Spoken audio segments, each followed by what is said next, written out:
All right. Hi, friends. Welcome and welcome back. It's that wild thunder child. And today I'm just going to go over some of the whips that I'm currently working on and also talk about some tips and things that kind of helped me as a beginner to crochet. Now, as you may or may not know, I am a beginner crocheter. I have no background in yarn crafts at all. No one in my family does yarn crafts. So this whole area of yarn crafting is really new to me. Um, and I've been enjoying it so far. The last live that I had last week, it was fun. I enjoyed trying on the things that I actually completed, which is really exciting as a beginner because I've been a beginner at many things that I never really finished. So it felt really good to finish. So one of the first whips that I am working on is a skirt. And it's basically, well, I'm going to have another themed try on of my crochet because I had some things that piqued my interest. And so this is the beginnings of the skirt. Let me just remove my hook here. And so here's the skirt. And now this one, it's different because it's basically done, it's still working the rounds, but you're not going to be chaining and rotating your work because it's a gradually increasing pattern. So, and I'll link the tutorial that I'm following that I'm learning how to do this. So you guys just try it, try it, try it. Yeah. And it's basically this themed thing that I have going on, but you'll see when I do the try on video. So this is my first whip. The yarn that I'm using is a 100% acrylic, the Big Twist. And this has actually been my favorite yarn to work with so far as a beginner. Now, when I started, I didn't go doing a lot of research. I just grabbed some yarn and some color that I liked, and then I just started following tutorials. But this has been my favorite to work with so far. Um, for acrylic, it's kind of soft, it's kind of stretchy. It doesn't split as bad as some of the others, which I'll show you. So this is my first whip.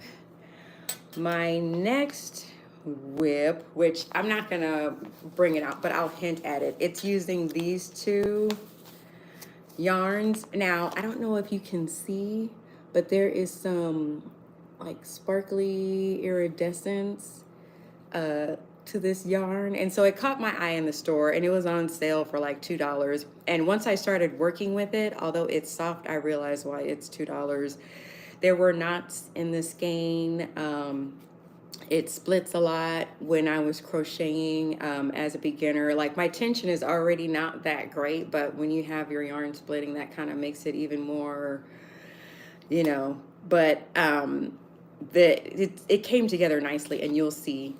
So these two were my second themed whip, and then I have this. This is my third whip, and this one, it's not quite in the theme with the first two that I showed you, but it's basically, it's going to be a cardigan. It's a bobble stitch cardigan. It's going to be my first ever cardigan that I ever made. And the way the tutorial is, you're basically doing the front and back panel at the same time. So it's not going to be like the flower top that I showed you guys in the last live, where I made the front panel separate, the back panel separate, the sleeve, and then attach them all. This has the front and back panel already together. So this will be the front, and then there's ribbing. So you basically determine how short you want your cardigan, measure it, put your ribbing, and then you attach the sleeves. But as I complete the length, the neck part, you'll crochet in that neck part in the front and back panel. So that'll just be one piece, and then you'll just add your sleeves and then connect them here and here, which again, work in progress. I'm still learning. It's my first time ever doing this, and again, the Caron Jumbo yarn, and this, it's not the softest yarn.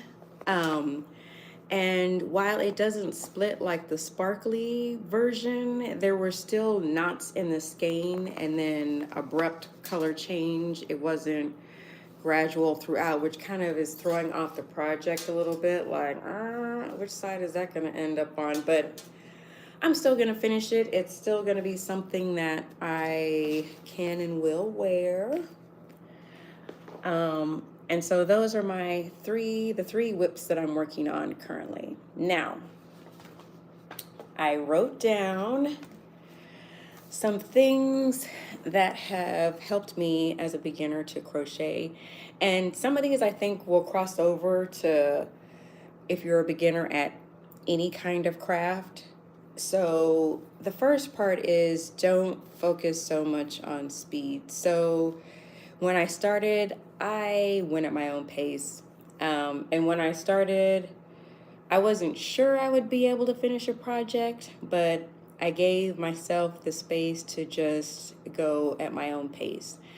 And then circumstance gave me more opportunity when I got sick to kind of go ahead and finish the project. So my projects were also, I started with like small, short projects. Like I have yet to make like a throw or a blanket, or anything like really large that would extend over a long period of time. I didn't want to get bored, so I started with small, like what you would call one skein projects. Yeah. So the other thing I learned was not to fret over the tension. When I started, like, there are many ways to hold your hook, and I am, I guess, a butter knife holder. I think they say butter or like pencil. Some people crochet like this. Yeah. I actually required both hands to hold it and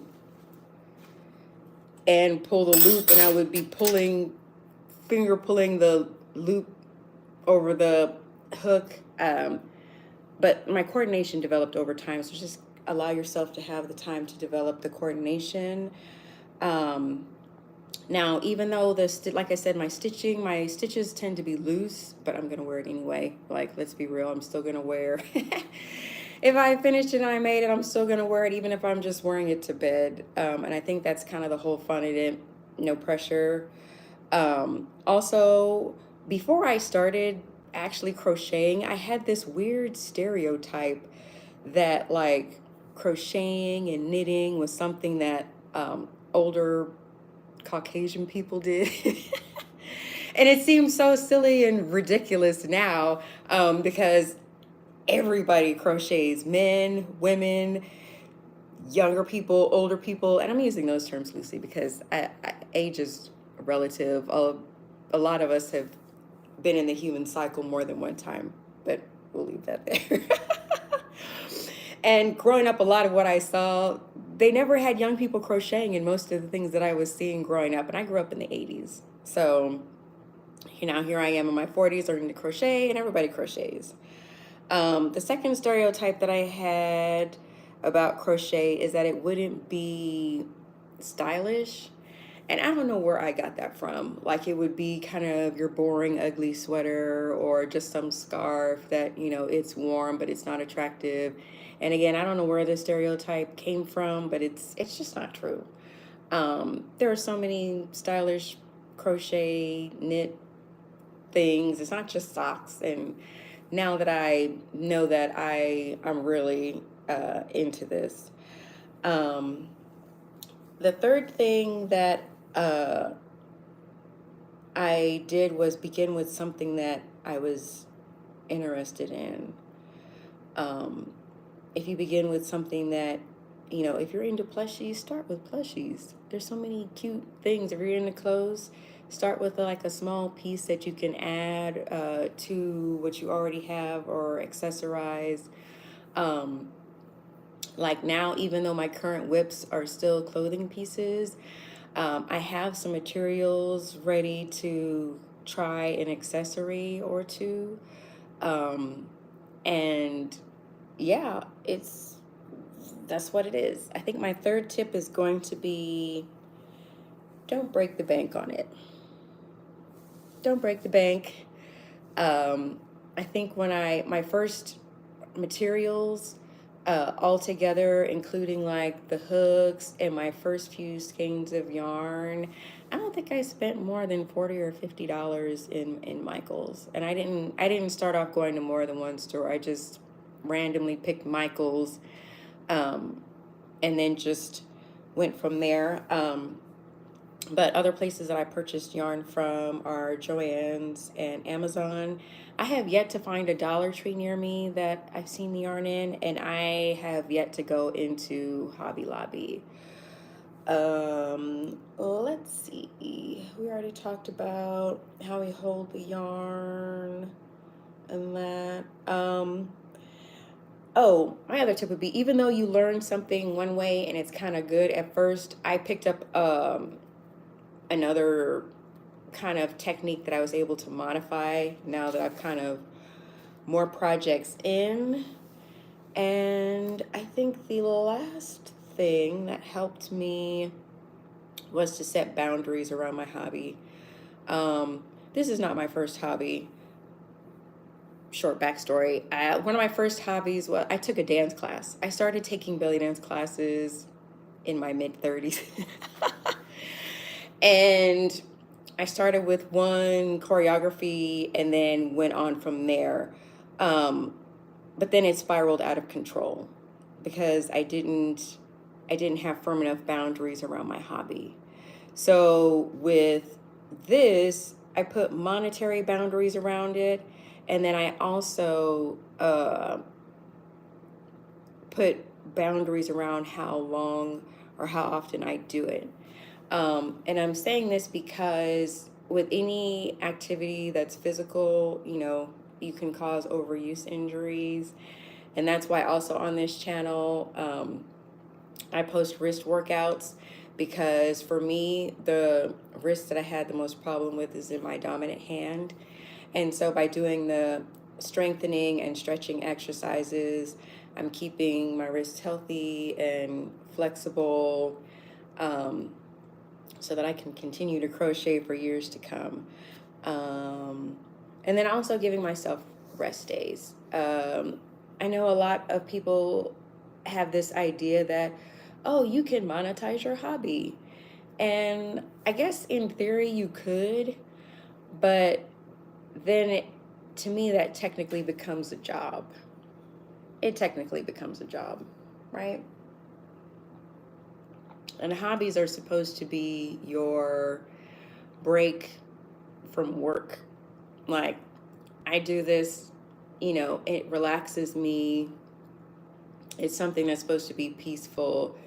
But if there's pressure for me to crochet this piece so that I can sell it, then it's not in Hobbyville anymore. It's moved to work.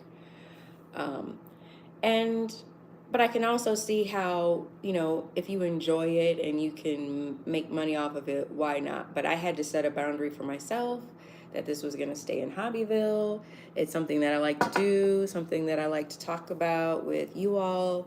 I'm curious to know, are you a beginner to crochet? Are you reintroducing yourself to crochet? Are you coming back to it? Do you sell your pieces? I heard this really funny quote, or I read this really funny quote on another person's channel that says crochet is kind of like sex. If I like you, it's free. If I don't like you, you can't afford it. So yeah, I don't know. Yeah. So I think that's all I have for today. Thank you all for spending time with me. I'm excited for my next try on video so that I can try on the things that I made. I have a theme. I have several themes, but I'm batching them so that way it doesn't become overwhelming for me and overwhelming for you. So I hope you all have a wonderful Thursday. Thank you for hanging out with me, and I will see you again next week for more crochet hobby talk. All right, bye.